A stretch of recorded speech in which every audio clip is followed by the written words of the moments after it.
What's up, tribe? How you guys doing? Go ahead and hit that subscribe button. I hope you like this video. This is your review of Empire Season 5, Episode 6. Now, as far as I'm concerned, this episode was all over the fucking place. Like, it was a little bit of this, it was a little bit of that.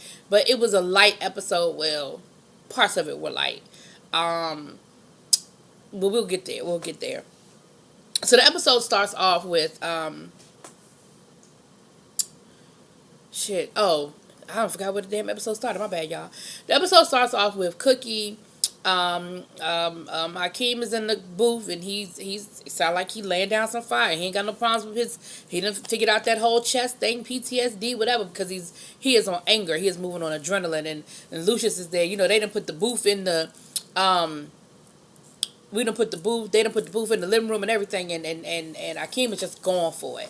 So Cookie come down there flirting with Lucius, and then it's like almost halfway through the flirt, and she was like, "What is that smell? What is going on?" And you get the idea that Hakeem has really been working through his anger with everything going on, and he's actually making a diss track against Blake. So we're gonna see. you know how them diss tracks be going. So then we see the next day. I want to make sure I'm not missing nothing. So the next day, I think that was pretty much what we saw. You know, they flirting. It's cool. Whatever. So then the next day, we see Lucius and Cookie again. Cookie is still... I like... Cookie is still looking up stuff on HIV and researching HIV and AIDS.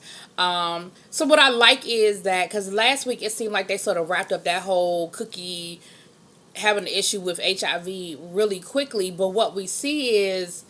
She hasn't let it go. She's let go of, I guess, coming at old boy, like coming at Kai, but she hasn't really let go of her concern and let go of so she's still researching it. And Lucius again is telling her, look, if Jamal wanted your help, he would ask you. Like, he's fine, and stop worrying about him. Like, I'm sure he's got this covered. Like, he's good, Mind you, they were dating for 2 years before, or however long they were dating before they even came back in London. So, whatever issues that were there to work through, they have worked through them. But as a mother, I'm not a mother, but I can only imagine as a mother, your logic tells you one thing, but your heart tells you something else. And I really think that's what Cookie is fighting. I don't think Cookie's ignorant to it. I think she's just her heart is fighting, her mind. I really think that's what it is. But anyway, so then we see Kai and Jamal. They all loved up. They got engaged. They done locked themselves in their bedroom for a couple of weeks. You know what I mean? And they are just doing the damn thing. And Becky, come to find out, Jamal and Becky, I know they've always been like best friends. So they have this whole like I guess date night sort of thing planned, and Kai was kind of pissing me off a little bit because Kai was like, well, you're engaged now and maybe some things need to change. And Jamal was like, I ain't never break no date with none of my dates with Becky. Even when I was living in London, I never broke none of my FaceTime dates. And he was like, but you're engaged now, so maybe some things should change. And I'm like, I'm a firm believer that shit don't change just because you get married. Like, I'm just one of those people that... Nah, let me rewind that. Things do change when you get married and get engaged. So let me fix what I'm saying. But what I mean is your friends are still your friends, and you should not neglect your friends because you are now married or engaged. Now, obviously your priorities should shift. So let me change what I mean. Your priorities should shift. But your friends are still your friends. And my thing is, you and Kai been bunned up for the last 3 or 4 days. I think you can give Becky a little bit of time. Did I clean that up good? Y'all let me know, because I don't mean stuff shouldn't change, because stuff should absolutely change. Your spouse should be your best friend. And if your spouse isn't your best friend, then you already, in my opinion, starting off with some issues. Now, that doesn't mean you can't have other friends, and that doesn't mean you can't have close friends, and that don't mean you're going to obviously have friends you've known longer than your spouse. My best friend, we known each other since the sandbox. Like, we known each other so long, we don't remember meeting. We went to the same school, we lived in the same neighborhood. I don't remember meeting that hoe, but, and yeah, I call my best friend a hoe. In love. But, her husband, they dated they knew each other a couple of years. they worked together, but they dated a couple of months before they got married. So I'm going to always have the seniority as far as that's concerned. But if it's a situation where it's something that she needs to take care of for her husband and I want to hang out, obviously her husband should be the priority. All right, I think I've cleaned that up. All right, moving on. So Kyle was sort of pissing me off with that because I felt like, Kyle, don't do that. Don't start putting Jamal in a position where he feels like he has to choose you over his friends. I didn't like that, but I'm gonna come back around because it ended up being good. So I'm gonna come back around. Because obviously the feeling is mutual. Because Becky got some issues with Kai too, but I think we'll get there. We'll get there. We'll get there. So then we see Cookie has started this 5 boroughs in 5 days thing. Like she's doing her own version of American Idol where she's auditioning because her and, oh, that's the other thing. Her and Lucius had this little bet going.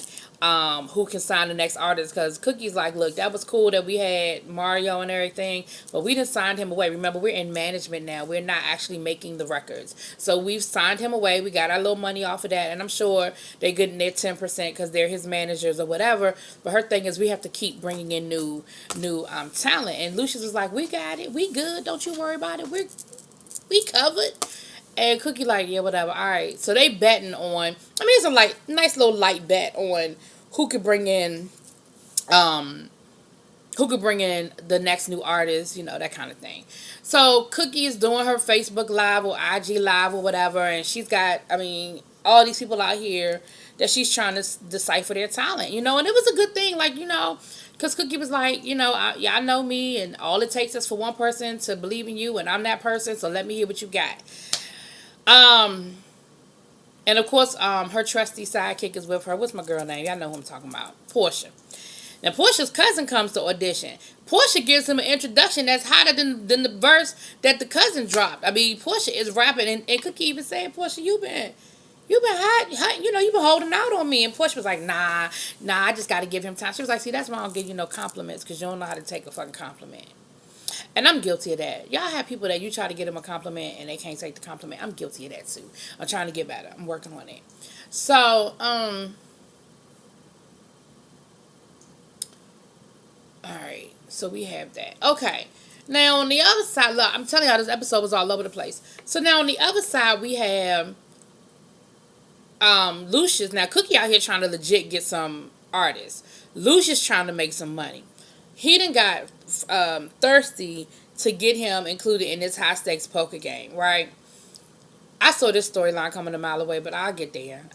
Matter of fact, I'm gonna finish it up, because I saw this storyline coming a mile away. So, no, I'll wait. Y'all wait. So anyway, so he's going into this high stakes poker game, and Thirsty's breaking down, who's who are the players and all of that, what weaknesses they have and that kind of thing. And they needed the money for the buy-in because, the buy-in was like $1 million buy-in or something crazy like that. So Lucius was like, yeah, I ain't really got that. So what he ends up doing is he ends up selling one of Cookie's paintings, an original David somebody. I'm not a Renaissance woman when it comes to art. Sorry. And he was like, I sold it to one of my boys. He'll sit on it for a couple of months. He know how we do. And I get the money back for him after the poker game and everything will be straight. Cookie won't even never know it's gone. So y'all already know that's going to be fucked up, right? Okay. Now over to Empire. Giselle's in the studio with what was their name? 3 black bitches, no, it wasn't. It wasn't 3 black. 3 black divas. 3 black divas. Remember with Tisha Campbell and the other 2 young ladies? First of all,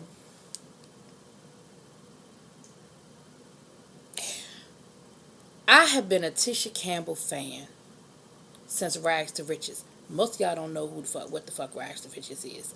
If you do know what Rags to Riches is, give me a high five. I have been a Tisha Campbell fan since Rags to Riches. Little Shop of Horrors, and we go on and on and on and on. Love her. I love to see her on screen. I loved it because I know she's getting a check, honey. I hated to see what happened between her and her husband, but you know what? Shit happens. Life goes on. But Tisha, the fuck was you doing with your hair? What was that? What was that? And I'm done. Okay, so they're in the studio dropping a new track, and it sounds like some good old fashioned R&B. Don't y'all miss just some good old fashioned R&B? I ain't talking about neo soul. I ain't talking about R&B with some rap track. I'm talking about some good old fashioned R&B. And that's what it sounded like, right? It sounded like a good old track. Giselle is moving, she feeling it. Becky in the background, she feeling it. Then she had a real cute dress on. That dress Becky had on was real cute. She feeling it. Like, Here come damn Kingsley. Ain't that his name? Kingsley. Talking about what is this? So, Giselle's like, what you mean, what is this? This is bad. They got a new album. It's fire. He was like, yeah, no. What we're not going to do is we're not going to keep chasing pennies. Like, they're old news. They're the past. And I thought I told you that I don't want no more of the past hanging around here. We want fresh. We want new. Giselle was like, what? She said, but this is fire. Like, this is a hit. Like, I'm telling you, they about to make us some money. He was like, I don't want to hear it. Drop them. So Becky kind of confronts him. Well, she don't kind of confront him. She confronts him. And Giselle tried to say, well, what Becky means. Becky said, no. Becky said what the fuck she meant. And now Becky's going to take a break and calm down. And Kingsley was like, yeah, I think you might need to do that. So that's when Becky ends up going over to Jamal's for their date night. She got on her onesie. Let me tell you something. I got a onesie too. And y'all know I'm a big girl too. I said, you better go ahead and wear your onesie. It was a cute one too. I said, you better go ahead and show up in your onesie with your snacks. I ain't even mad at you with her bag of snacks. Okay? And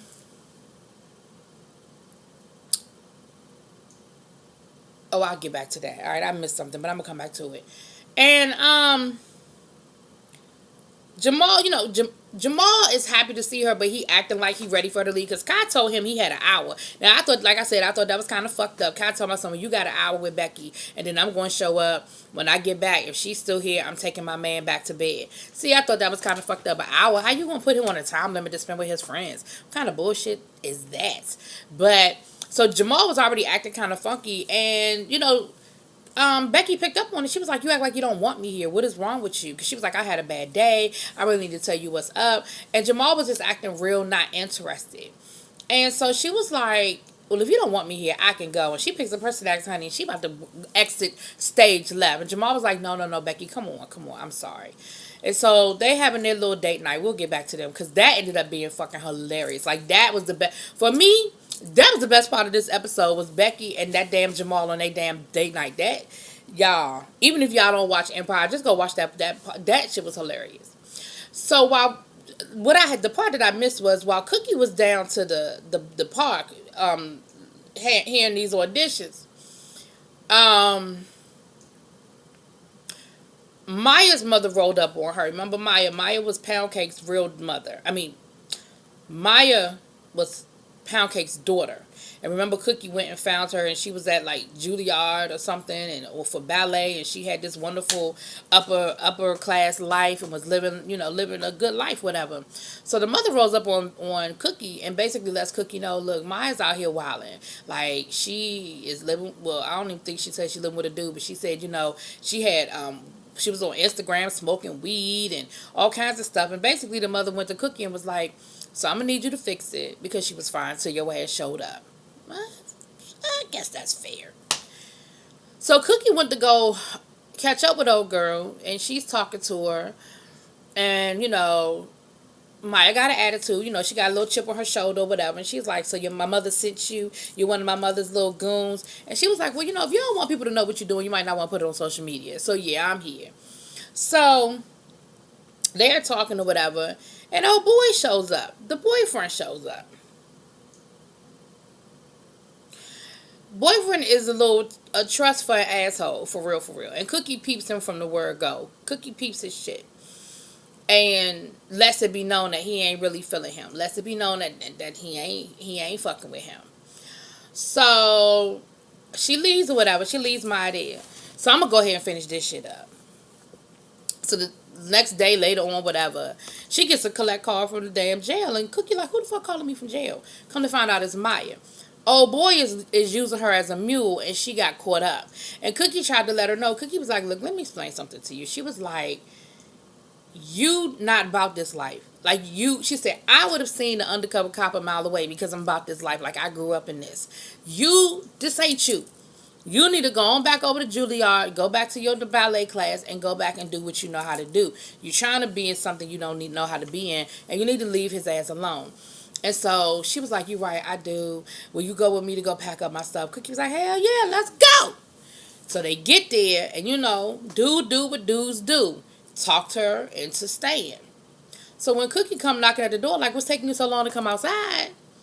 She was like, I changed my mind. I'm gonna stay. Mind you, dude didn't even bail her ass out of jail. Now, mind you, he was bragging about having a trust fund, but he couldn't even brag his girlfriend out of bail his girlfriend out of jail, who he done fucking put in jail, running his shit at the laundromat. So, but her and Cookie end up getting into it, and she actually laid some real shit on Cookie. She said, "Did you really think that showing up?" She said, "Why did you come and get me?" She said, "Because Pound Cake really loved you and she was a good woman and she was dying and I thought you needed to know." So she said, "Did you really think showing up in my life, telling me that I was the daughter of a jailhouse rape and that my mother was dying of cancer, wasn't going to leave me with some scars? Like, did you really not think I wasn't going to be fucked up behind that?" And Cookie was like, "You know what, you got a point." You know what I mean? Like, what could she say to that? Like, you got a point. And she basically told Cookie off and told Cookie, you are the great Cookie, but you ain't got an answer for that. And you just, leave me alone and let me do me. Da, da, da. So she ended up like flipping it on Cookie. And for a minute, Cookie was in her head. Like, Cookie was really thinking, damn, you know what? She was like, your own family is fucked up and you over here worried about me. You need to go take care of your house, And some of what she said was true and valid, but others she was just lashing out and was trying to be hurtful. But it really got in Cookie's head for a minute, right? For a minute, she really got in her head, and she went back to the park the next day, and she was on her Instagram Live, and,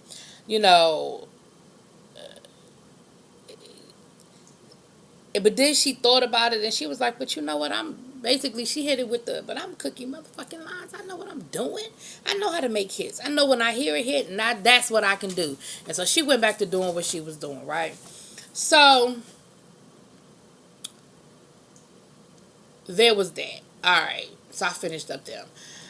Back over to this poker game. Alright, look. So they at the poker game. And, they doing what they do with a poker game. They talking shit. They raising stakes. They calling people's bluffs. Whatever. So it's this other dude there who showed up at the last minute who had to take the place of some doctor who couldn't show up. And he's like really being an asshole. Like he really like coming on. Not coming on to it. I don't mean it like that. But he's really like kind of egging Lucius on or whatever. And, he went from Mr. Lyons to Lucius. And Lucius like, oh, we on a first name basis now? Like, we know each other now? And what ended up happening was the poker game got robbed, right? Y'all know Lucius did that shit. Lucius staged the fucking robbery so he could get the money. He walked away with $4 million, right? More money than he probably would have won if he had won at the poker game. But old boy ended up rolling out with Lucius, the new dude that we don't know. He ended up rolling out with Lucius. Because Lucius, he knew what was coming, so he had an exit route. Dude was like, lucky you figuring out a way out. Lucius was like, I don't never go into a room and don't know where the exits are, And, they end up dapping each other up, whatever. And later on that in the episode, when the lawyer go to buy the piece of artwork back from old boy, he sold it. He was like, he got an offer he couldn't refuse, and he just had to sell it. Come to find out, the dude from the poker game had Cookie's artwork. So, Lucius is like, God damn. So, alright. Let's talk about Three Black Divas. Make a long story short, Giselle tries to plead their case. She brings them analytics and numbers and all this other stuff. And old boy was like, look, I don't care what you do. Get rid of them. I don't want them here. And Giselle called his cut card. She said, I think it's not about them. I think you don't want anything here from the old empire. Your hatred of Lucius runs so deep that you just cannot accept anything on your watch that was a holdover of empire. You can't accept any success that Lucius brought in. And he was like, I think you don't know what the fuck you're talking about. Now, what we're starting to see is that his hatred of Lucius is a little bit deeper. There's something with some woman. I mean, we're going to find out next week, I guess. But something with some woman. And we're starting to see that this dude is a little unhinged. Kingsley is a little unhinged. Just something ain't right with him. He squeezed his hand with the star and the blood was dripping. Anybody that gets into self-mutilation, something, they're a little off. Alright. So let's talk about Becky and because it was funny, but I'm a little torn. So let me tell y'all why. So Becky and Jamal, so she ends up getting Jamal to get his onesie on. So Jamal got on his onesie, and his is like a reindeer or some shit. I don't know. So so Becky had gone to the bathroom or something. She come out the bathroom, and Jamal is tripping. Like Jamal is like hearing voices and looking around and shit. Come to find out, Jamal was eating gummy bears, and they were really edibles. And Jamal was like, why the fuck would you bring edibles here? Like, you know I'm in recovery. She was like, why are you eating my shit? Like, they were in my bag. Ain't nobody tell you to go through my bag. She was like, I need them for my anxiety. Jamal hit her she was like, all right, fine. I just like getting high. So Jamal is like, he's freaking out, one, because you done fucked with his sobriety. Two, he's freaking out because he's like, Kai cannot see me like this. Like, he cannot come here and see me fucked up. So here's where I'm torn. This shit was funny, and I'm going to finish with the rest of the scene. But I'm torn because I've dealt with addiction. And people's sobriety is nothing to fuck with. I know it's TV, so I'm not going to go too deep with it. But let me tell you something. On the real, if somebody had been sober for 10 months, no, he had been sober for longer than 10 months. If he had been in London for 2 years, they fucked up. Anyway, if he had been sober for as long as he supposed to have been sober, then it would have been a lot more serious situation. Just because it was edibles and just because it was weed does not take away the fact that his sobriety is fucked up now. So, but what was funny though was, now they both high. They hear Kai in the door. Jamal gonna tell them to tell Becky, hide behind the couch. They're behind the couch. You can see the tops of their heads, and you can hear them whispering, but they not really. You know when you think you whispering, but you not. They were doing that. Kai comes in and he was like, "You know I can hear you, right?" And so he was like, "See, I told you, be quiet." So he quickly realizes that they're fucked up, and here's where Kai got back on my good side.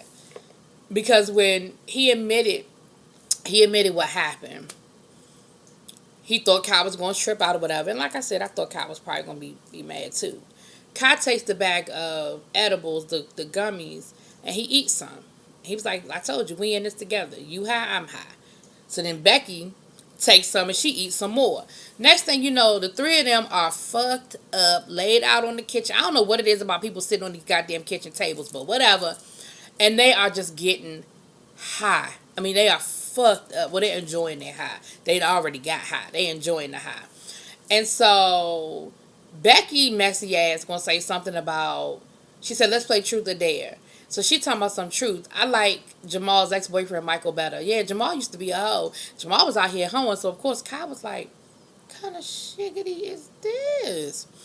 And, of course, Jamal, he's so high, he can't be mad about it. So then he throws it back on Kai. So I talking about how Kai, he said, truth, who was a male stripper, working their way through college. So come to find out, Kai was a male stripper in college. So they laughing or whatever. And it's all funny games. And like I said, they're having a really good time. And they're actually starting to bond. Because, Becky was jealous of Kai. And Kai was jealous of Becky. But this is a great opportunity. I mean, they bonding over gummies. And I'm going to just skip to the end. It was funny, though. So at the end, Becky said, because she's still fucked up. So Becky said, Kai, when you were missing, I didn't feel nothing. Kai was like, thank you. Okay. Like, she said, I wasn't mad. I wasn't upset or nothing. He was like, oh, okay. She said, but if you was to go missing tonight, like if you was to die tonight, I would be upset. He was like, I'd be upset if I died tonight too. Like, but they ended up hugging. You know, Becky was like, "Come on, bring it in. You family now, bring it in." And they ended up hugging, and that let you know that they worked that out. So it was good. But it was, I'm telling y'all, I can't even do it justice. This shit was hilarious. But again, like I said, if I'm be come out of TV mode for a minute, it ain't funny fucking with people's sobriety. And anyway, because she should have. My thing is, she shouldn't. Yeah, he went in her bag and ate her gummies. She shouldn't have had him there. When you really are dealing with somebody who's dealing with an addiction and they're in recovery, you shouldn't even have it around them. You should not bring it to them. My brother, I wouldn't even take alcohol to his house. Now, he gave me permission to do it, but I wouldn't even take alcohol to his house. You know what I mean? Because I was like, nope. I don't even want to tempt anybody. So, all right. Oh, Lord, we almost done. Andre and Hakeem had an overdue conversation. Because, you know, Hakeem is mad at Andre about the whole, you know, you killed my baby mama situation. Which, okay, he got a valid point to be mad. But Andre kind of flipped it around on him. And Andre was like, he said, do you know what today is? Or whatever. He said, 5 years. 5 years ago, I was supposed to have a baby. And she would be 5 years old or he would be 5 years old. He said, he said, I understand what I took away from Bella. And for that, I'm sorry. He said, but did you ever stop to think about what she took away from me? She took my wife. She took my child. Yes, your child is growing up without a mother, but I don't even have a child here. And I think that Hakeem sort of got it. And again, I ain't justifying killing nobody or none of that, but I definitely understand sort of where Andre is coming from. And I think Hakeem did too after that. I think he started to understand where he was coming from too, to be like, wow, okay. Yeah. And at the end of the day, let's remember, Andre wasn't really trying to kill her. Ain't nobody tell her to fall off that damn balcony. He was trying to fuck her up a little bit. Ain't nobody tell her to fall off that balcony onto that table of glass. Nobody told her to do that. Nobody did that. So we see that Hakeem and Andre sort of have like they sort of have a peace with them. Like, I ain't saying they best friends or nothing like that, but they sort of getting along. So Giselle, let's finish this up. So once Giselle realized that she wasn't going to be able to talk old boy into keeping the group, she had to let them know how it went down. She went to the group and she told them what happened and how it went down. And Tisha Campbell was like, you know what? She said, at least with the Lions, they knew talent. You know, I ain't always liked them and we ain't always get along, but at least they understood talent. So we see at the end of the episode, doorbell ringing. Who's at the door but Miss Giselle? Lucia's like, honey, we got company. And she got Tisha Campbell with them, and she like, look, we need to talk business. We got an offer for you. So you see that's where that went down. And I remember, I was thinking that from the beginning. I said, they going to run away when he dogged out old girl last week. I said, they're going to run away all their artists, and they're going to run right to Lucius because they remember what life was like with Lucius. All right. We did another flashback. We done went 2 weeks without one, but we got a flashback now. Now, we see that we flashing back to the FBI coming in and confronting Lucius. And Thirsty's like, look, leave my client alone. You see he's grieving. He need to get to the gravesite. What do you want? Basically, now we still don't know where Cookie is. We ain't seen Cookie. But come to find out, the FBI is showing Lucius pictures of Cookie with the boy from the poker game. So something is up with that now. We still don't know the ins and the outs and the who and the what. But we saw a little bit of a glimpse of that. Alright, y'all. Y'all let me know. Like I said, this episode to me was just all over the place. It was a little bit of this, a little bit of that. I guess they're bringing storylines together. I guess we're working our way to them. Because they said we're getting ready to have a mid-season finale. So, I blame Scandal for this mid-season finale bullshit. But anyway, so, you know, we'll see how that goes. We'll see where we come from on the back end. Alright, peace.